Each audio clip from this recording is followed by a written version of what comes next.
Hari ini adalah awal aku merasakan baru pertama kalinya hidup kos.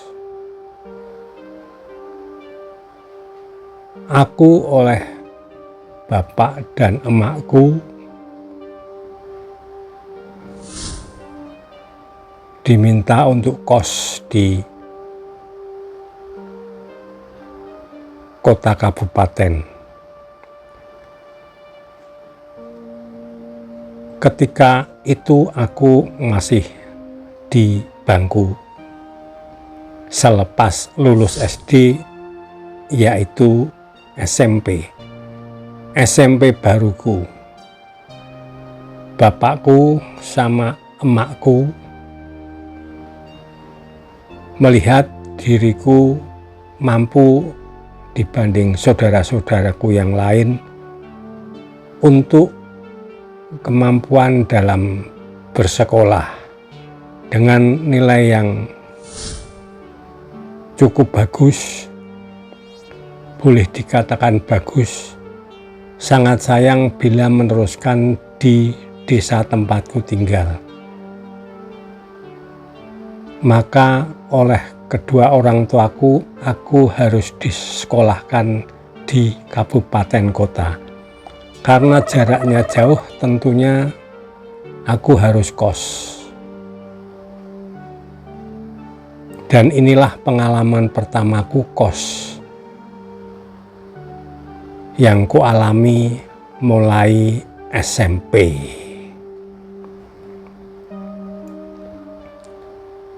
Harapan dari kedua orang tuaku yang walaupun sederhana, namun beliau berdua berusaha untuk bisa menyekolahkan anaknya hingga sampai sukses, sampai ke depannya. Sehingga untuk diriku khusus, karena memang terlihat di antara saudara-saudaraku lebih mempunyai kemampuan, aku disekolahkan di luar daerah tempatku tinggal, yaitu di ibu kota kabupatennya atau di kota kabupatennya.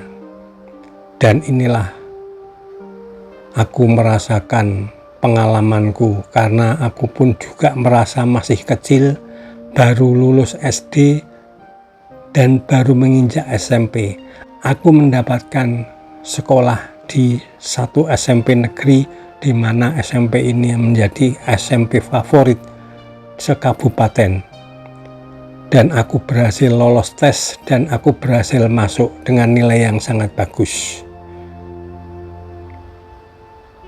Pertama kos, aku diantar bapakku sama emakku, dicarikan dari beberapa hari yang lalu, dan saat ini langsung bapak dan emakku mendatangi kos sekaligus untuk menitipkan aku ke ibu kos.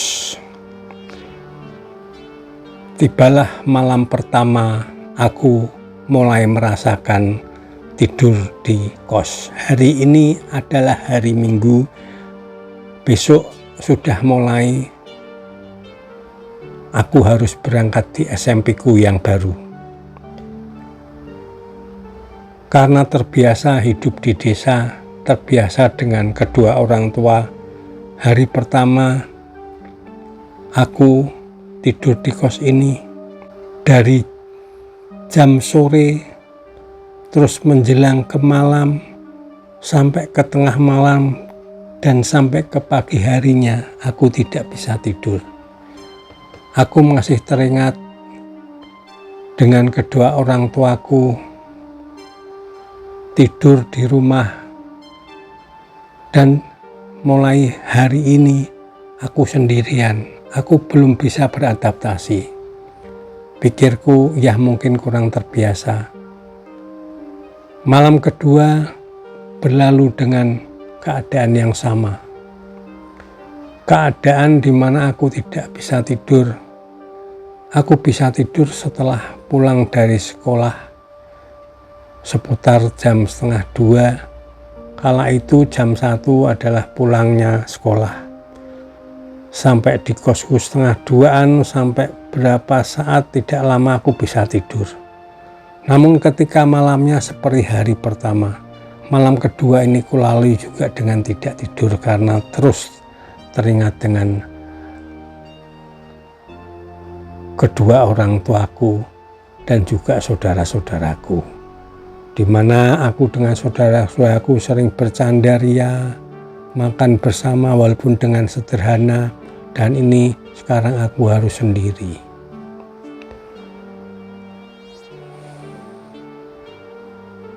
Tiba di malam ketiga.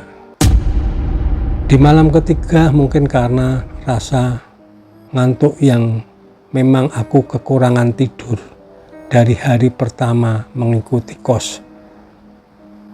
Dan hari kedua aku kos. Di hari ketiga ini aku mulai bisa tidur. Entah mungkin karena aku memang capek karena 2 hari tidak tidur setiap malamnya, atau karena memang sudah mulai terbiasa. Aku mulai bisa memejamkan matamu dan sedikit meliar-liar hingga akan tidur seputar memasuki pukul 11:30 malam.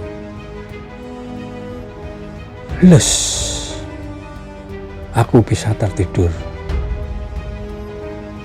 Betapa aku merasa senang karena aku bisa tidur di hari ketiga.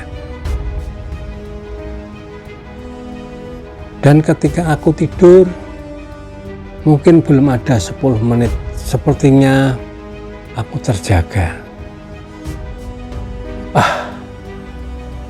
Ini mungkin memang baru pertama kali aku tidur jauh dari kedua orang tuaku dan juga jauh dari saudara-saudaraku, kakak dan adikku. Aku masih mempunyai 1 kakak dan aku masih mempunyai 2 adik. Aku adalah anak nomor 2, laki. Ku coba untuk memejamkan mata kembali. Semoga aku bisa tidur dengan nyenyak. Ku coba untuk melupakan sejenak kedua orang tuaku dan kakak serta adik-adikku. Ku coba untuk melupakan desaku. Aku harus berjuang, aku harus bisa. Dan tiba sebentarnya lagi aku tertidur.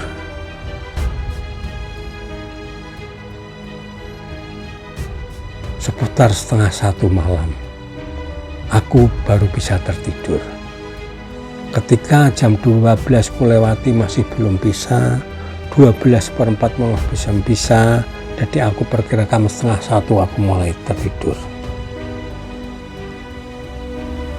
Jam 1 terhenyak.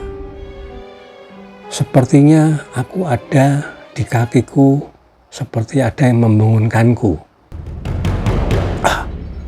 Aku duduk di pinggir tempat tidur. Siapa yang bangunkan aku? Sepertinya tanganku ada yang membangunkanku. Ibarat Jawa-nya itu ngoyok-ngoyok, memencet kakiku dan sedikit menggetarkan kakiku. Namun ketika bangun tidak ada. Mungkin perasaanku saja, memang aku harus bangun.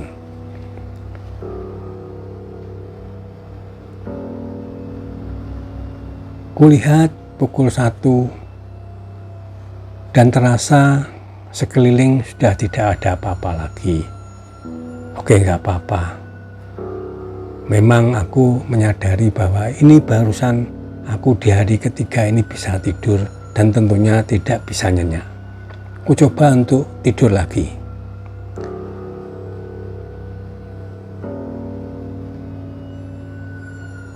Seputar setengah jam kemudian ada yang membangunkan lagi. Ada yang membangunkan lagi. Kali ini bukan seperti yang pertama, tapi sepertinya aku dijambak. Rambutku seperti dijambak ke atas sehingga aku ndongak ke atas. mendongak ke atas dan terlihat sekali bahwa ada makhluk besar di belakangku, hitam. Ku pejamkan mataku.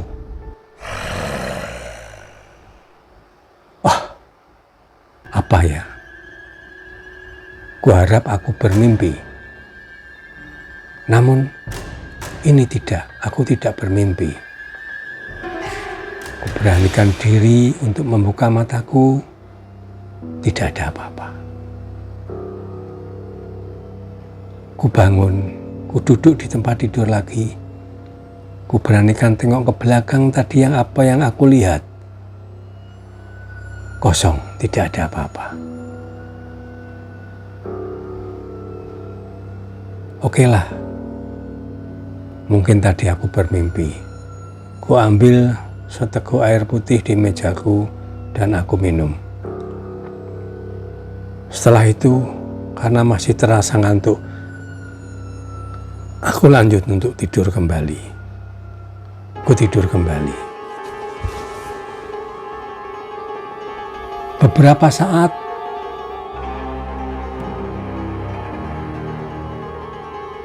aku kaget. Kamar ini sepertinya bergoyang, seluruh kamar bergoyang.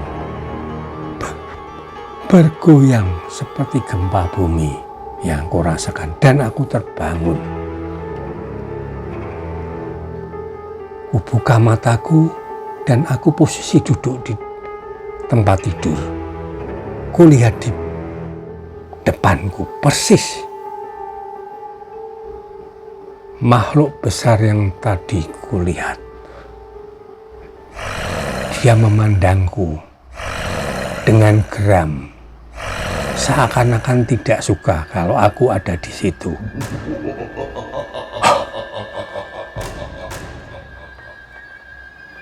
Kaget aku. Di depanku makhluk. Aku hanya diam dan ku pejamkan mata. Ku tutup mata. Terdengar suara dalam telingaku. Kowe ojo ning kene. Kowe ojo ning kene.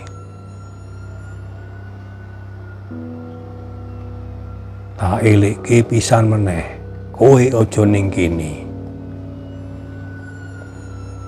Kalau diterjemahkan, kamu jangan di sini. Kamu jangan di sini. Aku ingatkan, kamu jangan di sini. Demikian katanya. Ku pejamkan mataku begitu lama sehingga gemuruh kamar ini berhenti. Setelah suara tadi berhenti.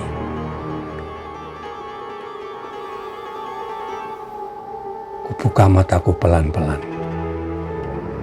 Pelan-pelan sekali karena aku takut kalau di depanku masih ada. Dan aku masih menggigil takut. Masih menggigil takut.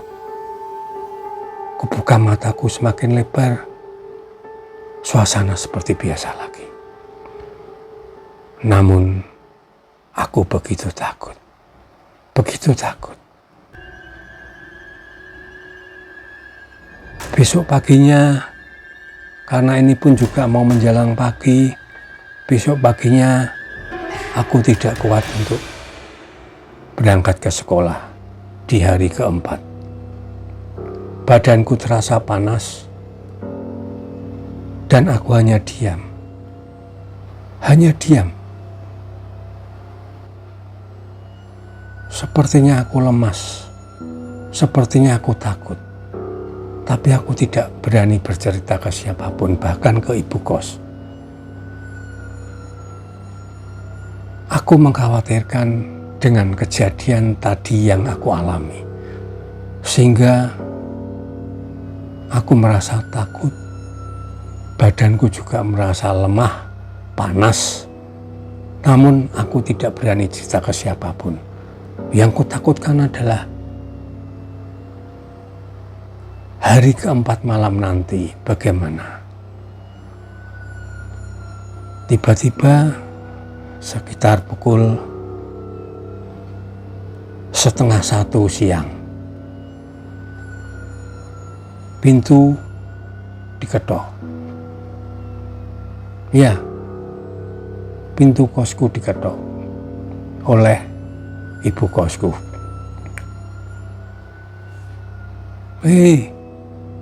Le, bapakmu teko, bapakmu rawuh, ayahmu datang. Demikian kata ibu kos. Tapi aku memang jalan pun lemah. Aku kembali terduduk di tempat tidur. Terus ibu kos menghampiri bapakku, dipersilakan untuk ke kamarku. Bapakku masuk. Le, rasaku ora enak, Le. Makane bapak teko ning kosmu. Mau bengi aku ngerasake awakmu kewalahan. Aku ngerti awakmu mestine lagi kesusahan. Demikian kata bapakku. Bapakku tahu di tadi malam bahwa aku merasakan sesuatu terjadi pada diriku di tempat kos. Untuk itu ayahku hari ini datang. Ya, Le, ora popo. Di sini sebentar.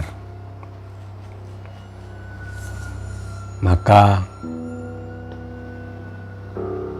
bapakku izin ke ibu kos untuk menemaniku semalam karena kondisi badanku yang masih panas. Ibu kos mengizinkan, tidak apa-apa, monggo dipersilahkan. Demikian kata ibu kos. Ibu kosnya baik sekali. Dan sepertinya ayahku tidak menceritakan, tapi ayahku tahu bahwa keadaan kamar ini demikian. Maka ketika malam hari aku dipersilahkan untuk tidur, aku bisa tertidurnya. Badanku tetap masih panas. Dan aku tahu bapakku melakukan sesuatu ketika malam itu.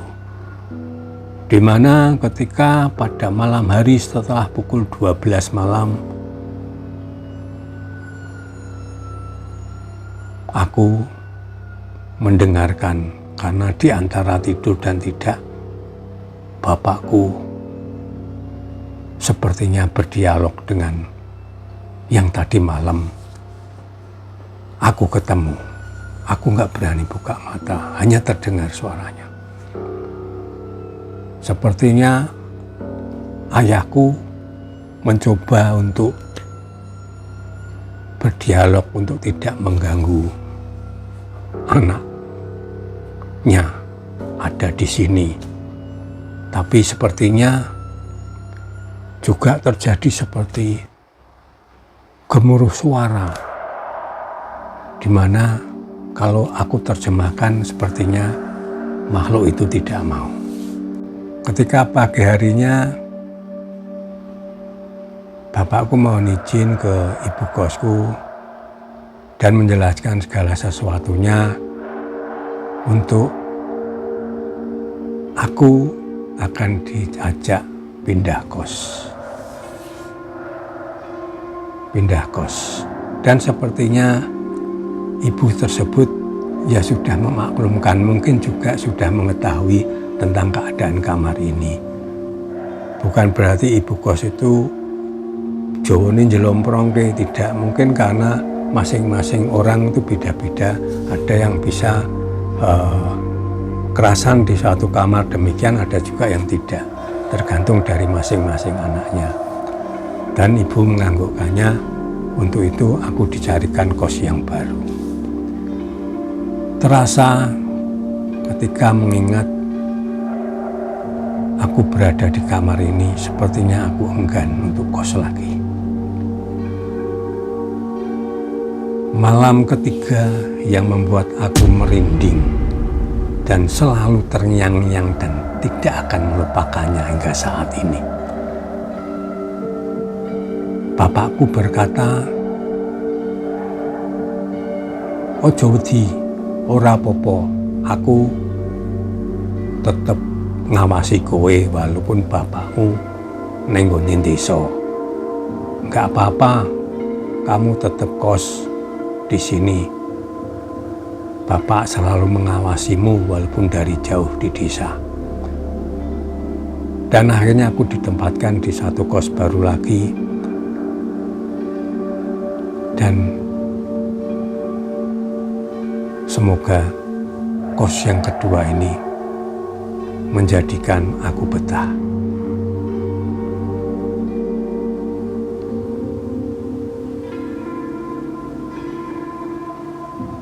Tunggu cerita Mas Horizon de Costa selanjutnya. Selamat malam, salam hororisasi.